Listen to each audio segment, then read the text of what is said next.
Morning, Laura. Good morning. How are you today? I'm doing great. Had a beautiful evening. Morning. Oh, it was a beautiful evening last night, too. Oh, last night was a beautiful evening. Yeah, it was. We had a nice meal, too. We did. Beef stroganoff? Beef stroganoff and wine. Yeah. Oh, I had wine.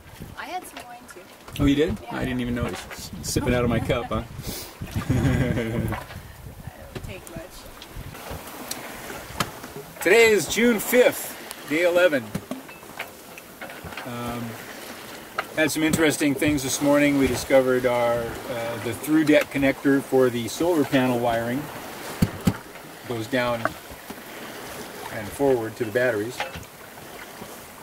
The through deck connector had gotten all corroded, and the wires below the connector had melted their insulation, and the solar charging system was not working at all.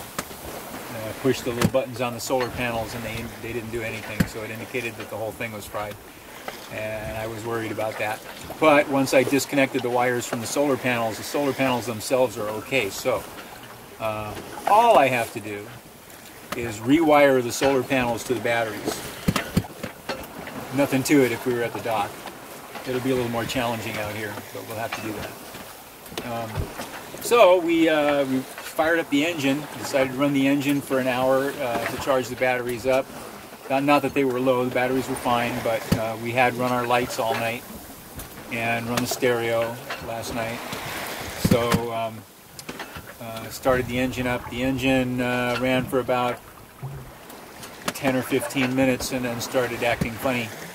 It was a fuel supply issue, no big deal, but we did have to open the cockpit sole and get to the fuel filter.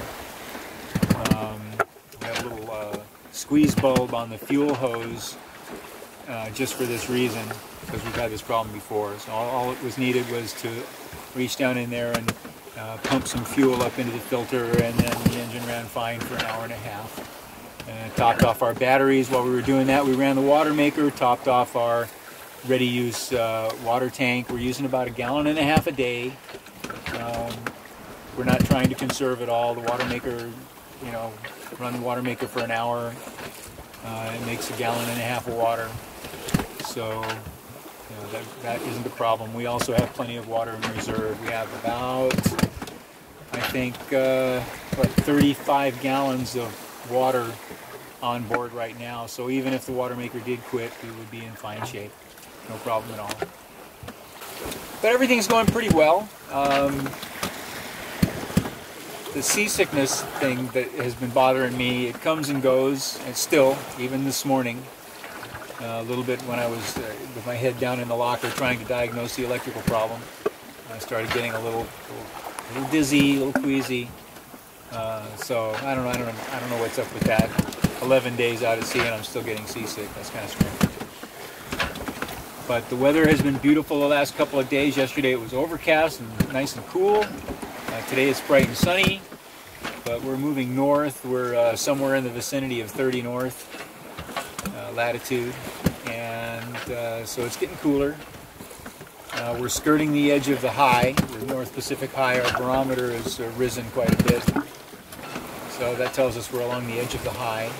We don't want to go into it because we'll run out of wind altogether. Right now we're moving at about 4 knots, and we have been moving 4 to 6 knots continuously for the last few days since that one day that we had to heave to and made no progress at all.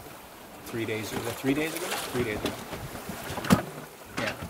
But all day yesterday, all night last night, all day the day before, and all morning this morning, we've been making pretty fair progress with just the working jib up. A nice comfortable ride. And just kind of cruising, You look nice and comfortable. My sunshade. Now my favorite snack for midday, fruit and nuts. Fruit and nut medley. Fruit and nut medley. Mm-hmm. Dried fruit and nuts. And you've got your little awning rigged here on the boom, I see. Looks nice and shady. It's adjustable. Goes over to the other side in the afternoon, doesn't it? Yep. Yeah. Took me a few days to get that one rigged, but it works pretty darn good. I don't know, we got another piece of canvas that's exactly the same. We could probably rig both sides at once if we wanted to. And we also found out that it actually is part way of a sail. Took it down the other night after we'd been running for, what, about 6 hours with the tiller lash. Took it down and screwed everything up. So I had to readjust everything. So actually I just left it up last night and seemed to work okay. But I can't leave it up if it gets too breezy, but it should be pretty good. We ran pretty much all night without touching the tiller again, didn't we? Yeah, we set it up at 2:30 yesterday afternoon and only had to touch it about 9 o'clock this morning.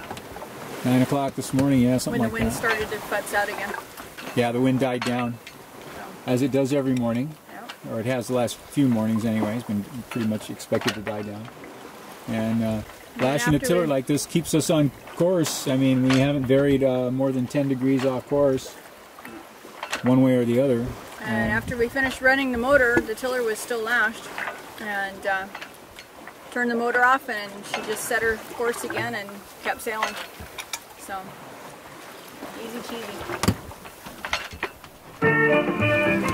Just sit right back and you'll hear a tale of a fateful trip that started from this tropic port aboard this tiny ship.